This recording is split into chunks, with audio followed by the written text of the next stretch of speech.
warahmatullahi wabarakatuh. My name is Rimulyani from 5F English Education Department, University of Singapura Bangsa Karawang. I would like to review the journal entitled An Investigation of English Listening Strategies Used by Thai Undergraduate Students in Public Universities in the South by Titipat Monta and Panida. Enjoy this video. Tujuan dari penelitian ini difokuskan untuk menyelidiki atau mengeksplorasi strategi pemahaman listening yang digunakan oleh undergraduate student di 4 universitas di Thailand. Perbedaan penggunaan strategi antara dua kelompok yang memiliki kemampuan yang berbeda pada low intermediate level of listening proficiency dan penggunaan strategi para mahasiswa di seluruh universitas. Lalu, untuk research question atau pertanyaan yang ingin dijawab oleh peneliti, terdapat 3 pertanyaan. Pertama, apa 10 strategi teratas dan terbawah yang digunakan oleh subjek? Kedua, adakah perbedaan yang signifikan dalam penggunaan strategi yang ditemukan antara mass and less? Mass means more able student and less means less able student. Lalu untuk pertanyaan terakhir, adakah perbedaan dalam pemilihan strategi individu di antara kelompok mahasiswa di seluruh universitas? Tes dilakukan setelah kuesioner disebar, karena untuk memastikan bahwa penggunaan strategi yang dilaporkan adalah yang digunakan dalam situasi umum, tidak spesifik hanya karena untuk konteks ujian.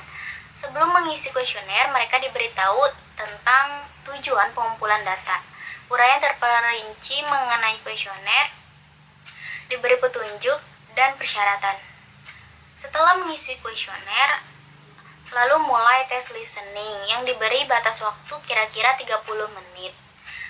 Audio diputar sebanyak 2 kali karena terdapat mahasiswa yang tidak dapat menangkap makna atau menjawab pertanyaan. Dengan diputarnya audio sebanyak 2 kali ini memudahkan atau menguntungkan para peserta tes untuk lebih memahami pertanyaan yang dirasa agak sulit, khususnya untuk para peserta tes yang memiliki kemampuan yang kurang. Setelah melakukan tes, akhirnya peneliti mengetahui jawaban dari pertanyaan mereka. Namun sebelum menjelaskan hasil-hasilnya tersebut, saya ingin sedikit menjelaskan tentang strategi-strategi yang ada di tabel berikut. Pertama, ada strategi kognitif, yaitu menggunakan grammar, memahami ide utama, dapat mengendalikan dan mengolah bahasa sasaran. Kedua, ada strategi metakognitif, memperhatikan masukan dan dapat mendengarkan musik dalam bahasa Inggris. Ketiga, ada strategi afektif, yaitu mengontrol sikap, emosi, dan motivasi. Lalu terakhir ada strategi kompensasi, dapat menebak makna hanya dengan nada suara, ekspresi wajah, dan gerak tubuh. Melihat dari tabel tersebut, strategi kognitif merupakan paling banyak digunakan, diikuti oleh strategi metakognitif, afektif, dan sosial. Sedangkan psikorespon yang termasuk dalam strategi memori jarang digunakan. Hal ini dapat diartikan bahwa menurut mahasiswa, grammar merupakan salah satu komponen esensial dalam memahami bahasa baru, sehingga mereka lebih mengandalkan penggunaan grammar dalam kemampuan listening.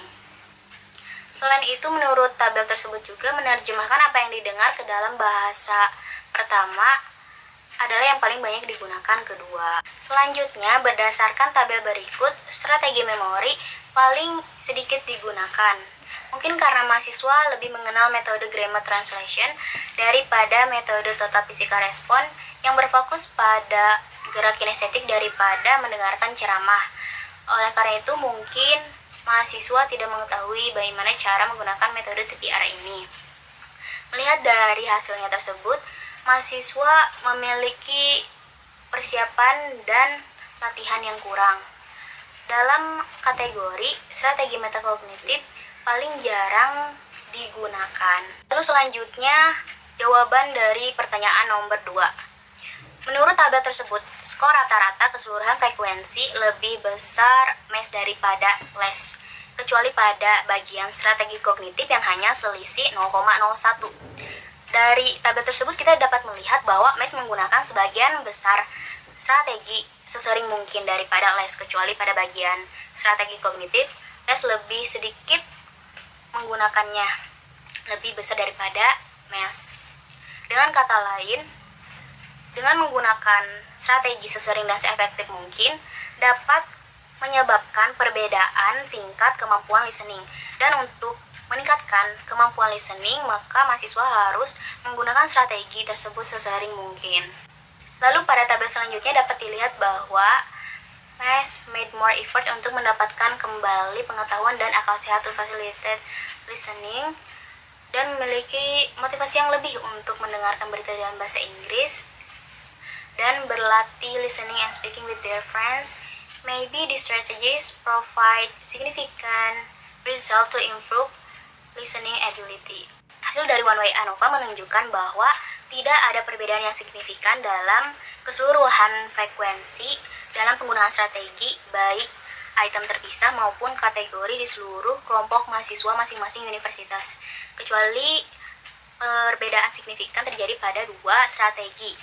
Hanya 3 kelompok mahasiswa yang menunjukkan perbedaan yang signifikan, kecuali mahasiswa dari universitas keempat.